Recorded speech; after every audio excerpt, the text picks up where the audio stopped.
E aí pessoal, beleza? Meu nome é William. Estou fazendo esse vídeo aqui em 5 minutos, mais ou menos, contando um pouco para vocês sobre a história do trompete no mundo, né? Da onde surgiu, por que surgiu e qual foi o impacto desse instrumento em toda a história da humanidade. Então o trompete talvez seja o primeiro instrumento da humanidade, né? Porque ele foi a sua origem lá nos índios, talvez os aborígenes, né? Através do chifre dos animais, então o que nós conhecemos hoje como berrante, e ele surge por duas necessidades básicas daquela época: a comunicação à distância e a caça também. Então eles organizavam-se em grupos, então várias pessoas com aquele chifre tocando encurralavam os animais. Então eles faziam uma armadilha, um buraco no chão, coberto com folhas, e um animal que talvez eles não conseguissem matar em campo aberto, como um elefante, por exemplo, tocando aqueles instrumentos, eles encurralavam o animal e faziam o animal cair na armadilha. Aí depois eles matavam aquele animal. Outro uso naquela época também do trompete é através do uso do osso. Em reuniões ali, talvez com fogo à noite, ele se tocava esse instrumento, mas ele já passa a ter um cunho religioso nessa época.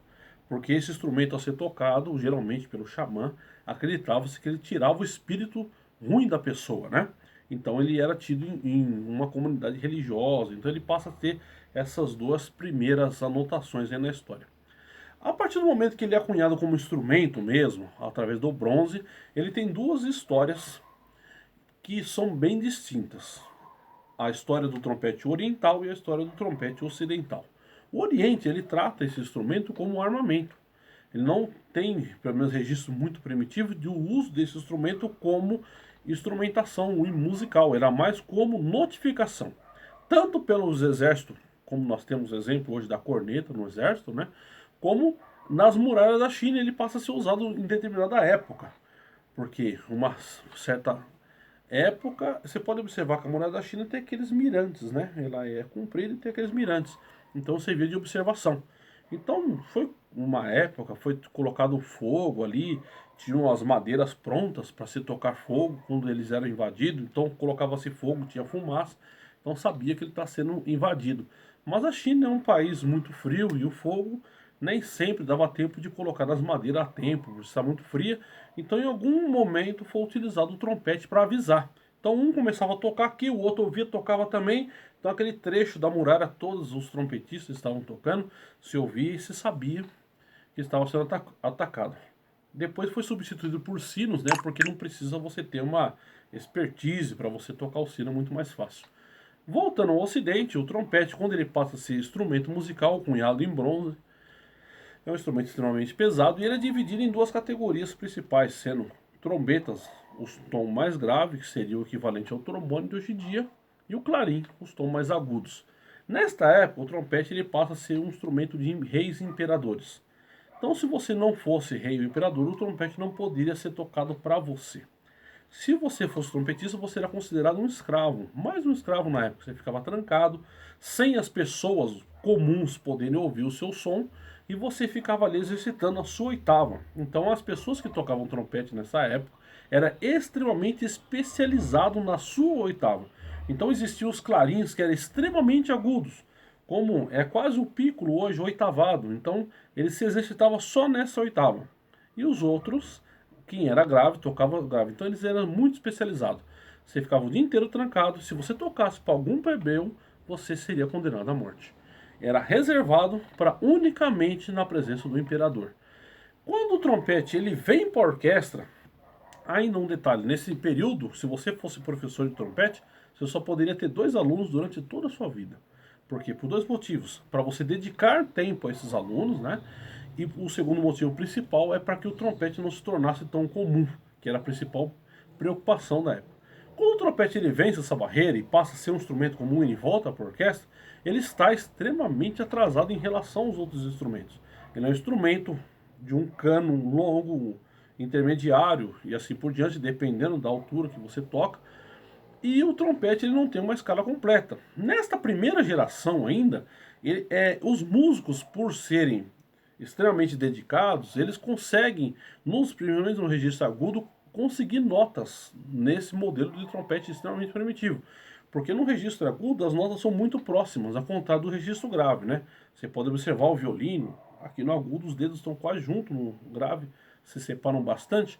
Então os trompetistas que eram extremamente dedicados, nessa época eles conseguem ainda fazer quase a escala completa nesse modelo de instrumento.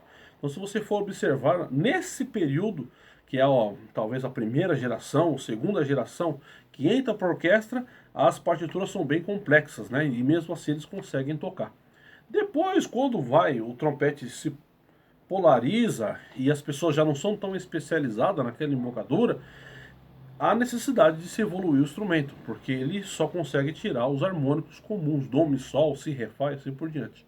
Então começa a surgir várias e várias tentativas, e existem modelos bizarros que surgem nesta época. Modelos de foles, né? Você pode observar quem vende, essa pessoa que passa vendendo algodão doce, não tem aquela buzininha apertando? Aquilo é uma nota. Então fizeram tentativas de trompete nesse modelo apertando, sem um outro com vários canos. Então você soprava, você tinha um que direcionava o ar por um tipo de bocal, por um tipo de campana. O outro mudava para outra campana. Então tinha 6, 7 campanas assim, e cada uma era um tom. Então surge diversas tentativas com chaves. Com relativo sucesso foi esse modelo, que é o trompete de vara. Alguns chamam ele de trombone alto, mas não é um trombone alto, porque o que diferencia o trombone do trompete é a oitava, certo? Então, o trombone, ele está na oitava do trombone, o trompete está na oitava do trompete. Então, se ele é na oitava do trompete, ele é um trompete de vara, e ele não foi tão bem sucedido como o trombone de vara pelo mesmo motivo, como eu disse anteriormente, o agudo é muito mais próximo. Então a tolerância da vara não tem. Tem que aplicar exatamente ali. E nesse instrumento de vara você tem uma coisa que no instrumento de pisto você não tem. Você tem a croma, né? No instrumento de pisto, o dó sustenido e o ré bemol é na mesma nota. Nesse instrumento já não. Então não é bem sucedido. Ao contrário, no grave você tem uma tolerância maior e ele é de extremo sucesso. Então o trombone passa a estar evoluído, que no caso é a trombeta, e o trompete ainda não. Ele ainda tem que achar seu caminho. O caminho definitivo do trompete é o modelo de rotor. Obviamente que não é esse aqui, isso aqui é um rotor moderno. Você tem os primeiros rotores de sucesso, eles são aqui, né? Tem uns que são 3, uns são 4 rotores, né? Que direcionam o ar nas bombas, que faz com que ele aumente e diminua o seu tamanho, e ele passa a estar afinado, né? E o modelo mais comum que nós conhecemos, que é esse modelo aqui, que é o de pisto, né? O modelo tradicional. E eu me arrisco a dizer ainda que esse modelo de pisto ele ainda não é o final da história. Nós estamos aqui com o instrumento trompete na mão. Quando você pegar os trompetes, você não está com um trompete totalmente evoluído. É uma parte da história ainda. Porque se você for observar a trompa, o mesmo instrumento, você tem os pistos aqui, no caso os rotores, né? E o mesmo instrumento, a trompa, ela tem 3 afinações até. Si, Mi e Fá, né? No mesmo instrumento, direcionando para uma região da trompa. E o trompete ainda não tem isso. Já vi algumas tentativas aí, mas eu acredito que no futuro o mesmo instrumento trompete, você não vai precisar trocar de instrumento para você ter uma outra tonalidade, uma outra afinação. Então eu acredito que essa evolução o trompete ainda terá no futuro próximo, não sei quando. Então eu espero que vocês tenham gostado. Vou fazer um outro vídeo depois contando a história de alguns modelos do trompete. Como por exemplo o Flugelhorn, ele é oriundo do órgão. E por que isso, né? Por que ele não é da família do trompete? Espero que vocês tenham gostado do vídeo. Um forte abraço.